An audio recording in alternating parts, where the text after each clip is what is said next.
Friends and complete strangers. I'm here to read you some poetry. I hope you're ready to be very sad. So this poem is about how when you're used to being very sad all the time, and then that changes and you become happy and you think, oh my god, I'm not sad anymore. So here we go. Oh, P.S. I wrote this this afternoon, so it's a bit rough around the edges. Okay.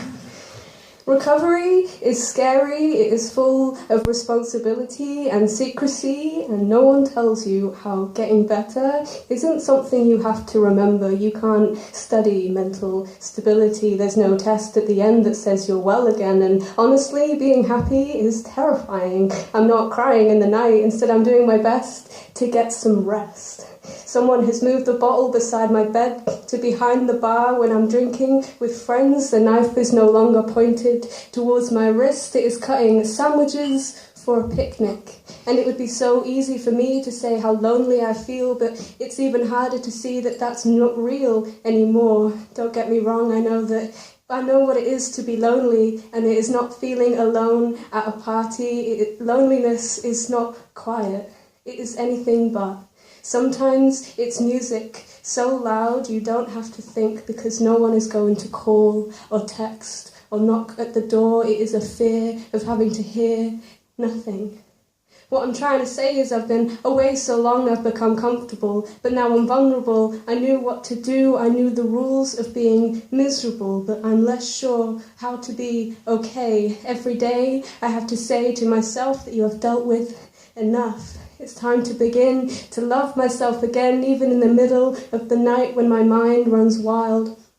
It makes me think this is it, this is everything I could hope to be. I have to set free these feelings of guilt and shame that I will never be happy again because it's happening right before my eyes. I realise I have to be kind because I am not alone, and there are people who have shown me that I don't have to be on my own, and I can call them home.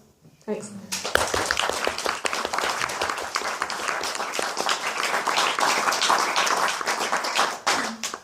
So this one is about how when you meet someone who you think is really cool and you kind of think about all these great things about them and being with them and things like that, and the reality is you're just a horrible, awkward mess. And then you see them and you're like, oh my god.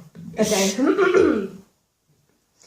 I want you to crash over me like waves from the sea onto a beach our feet will never reach.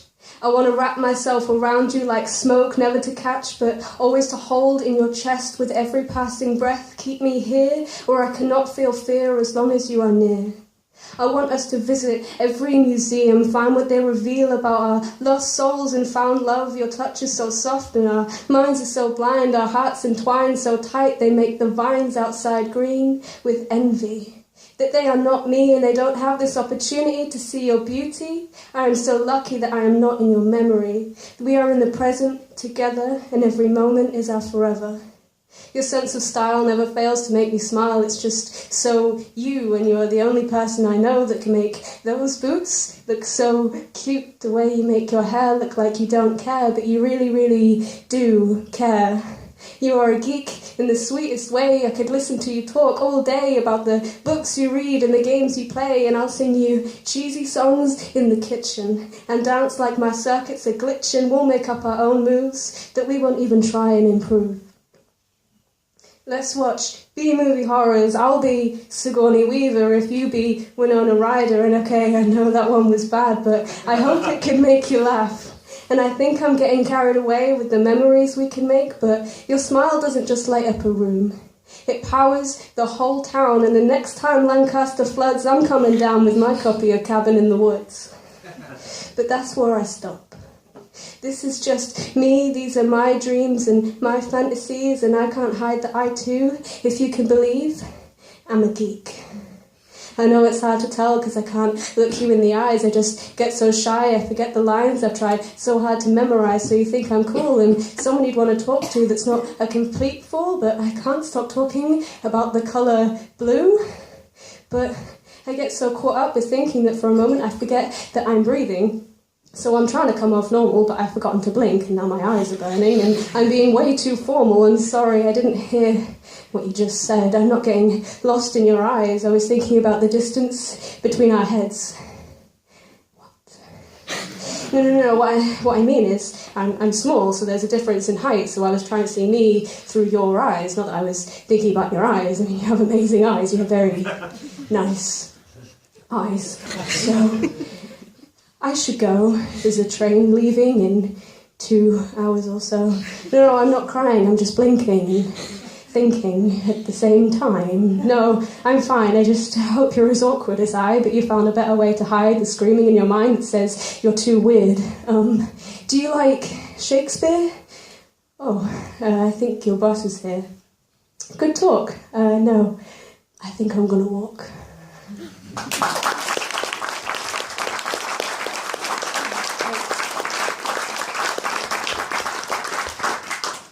So this last one is about when I first came to uni, and I made a friendship group, and I quickly realised that pretty much all of them liked 19th and pre-19th century literature, but by the time I'd realised that, the deadline had passed me to say, I have no idea what you're talking about, I'm really sorry. Like, my area of expertise is, like, straight-to-DVD horror films between 2002 and 2013, so... Back in the summer, I got my acceptance letter, and for the first time ever, I felt like I was getting better. 3 years, blood, sweat and tears, but now a new frontier, new uni, new year, but hang on, why did they pick me? Why am I here? I don't like Shakespeare or De Quincey or Dickens or Doyle or Poe or Thoreau. I like Asimov and Huxley and Orwell and Welsh and Wyndham and, yes, Dick.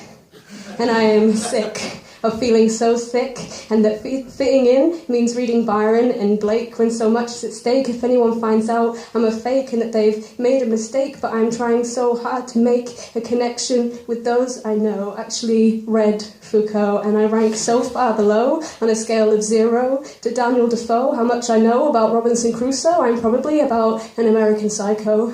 That was Willem Dafoe. No, I have read Austen. No, not that one. Or that one. Or, yeah, Hard Times. What a classic. I mean, I've only read like 1 passage. Okay, think of something quick. Talk about Ubik or The Foundation Pit. What about Day of the Triffids or Under the Skin? Oh no, the eyes are beginning to glaze and I've run out of things to say and the conversation is slipping away. Just think of something that they can relate to make them stay. Just don't talk about video games or they will definitely go away. So, do you play Dead Space, or Dragon Age, or Alien Isolation, or Silent Hill, or Resident Evil? Did you know that Bioshock was based off a book? Yeah, it was called Atlas Shrugged, and I have definitely misjudged this situation. My infatuation with alien invasions and bioweapon infestations doesn't really seem to fit into the main theme. Just like me, once again trying to come off keen, I've taken to the extreme and I can feel my self-esteem leave my body through my feet, making my knees weak, but they can't see that I'm panicking and freaking out is allowed for a freak. Now, I've not yet controlled the shaking when it comes to talking and pretending I'm cold. Quickly gets old, but it doesn't make sense to have a panic attack when I'm just trying to talk about through the looking glass, but I'm shivering and my muscles are contracting and the pain is crippling and my lungs are burning because I've been holding my breath. I just wish my head would give it a rest. 5 minutes of peace is all I need to make people see I'm not that bad. I'm not always a freak just because I can't read much pre-20th century doesn't mean I don't stay awake every night trying my best to understand Wuthering Heights, just in case someone might want to say hi. But that doesn't make sense. Memorizing Shakespeare quotes won't keep a friendship afloat any more than reciting what Wordsworth wrote makes me able to talk to goats. But you know what? I can quote. Here goes. The sun came through the leaves and it looked like it was on fire right at sunset. I just won't let anyone think that that's from The Ring. How about a mother is God in the eyes of a child? They'll be so thrilled by my skill they won't even know that that one is from Silent Hill. But it makes no difference because I am too shy to even play Snap. So I make maps to stop my panic attacks. Every day I put on my mask and come to class because perhaps today is the day I can finally say I've controlled my shakes. And one day if someone asks if I'm okay, it won't be a lie when I say I'm fine. And going for a drink does not mean overthink until you feel sick. Sometimes it's just a drink and that's it. No one is trying to find my secrets, they're just asking what I do on my weekends, and I did nothing, as usual, but that's not cool, so I broke into a school. I don't know why, I just lied to you, it just felt right, not that I particularly like to lie, just, okay, bye.